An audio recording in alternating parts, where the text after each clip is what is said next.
Jama'a wannan lamari fa sai dai mu ce inna lillahi wa inna ilaihi raji'un.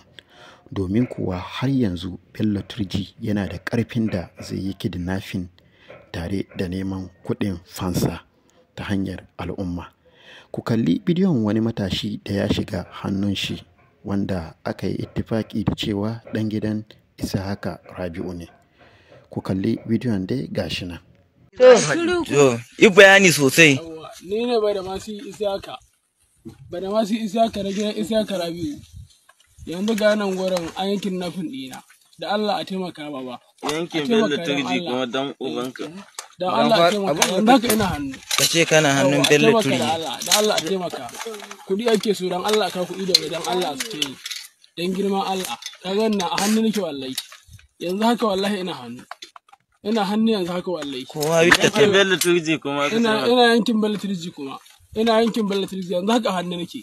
Dan Allah a taimaka dan Allah. Kowa ya koma can ne a yi bayani. Kai ku haushi kawai.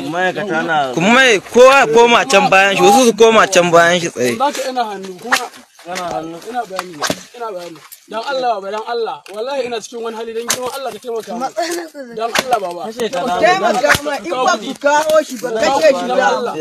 Idan ba ka kuɗi ba kashe kawo shi. Idan ba ka kuɗi kashe da zasu yi. Yankin Bello Turji. Wallahi kashe da zasu. Idan ba ka kuɗi wallahi kashe da zasu. Dan Allah taimaka ka. Dan girman Allah. Da girman Allah taimaka ka. Dan Allah da kuɗi ko babu. Allah da kuɗi a kuɗi wallahi za a samu kuɗi wurin shi wallahi. Kamar nawa? Yi kuɗi sosai wallahi. Kamar nawa?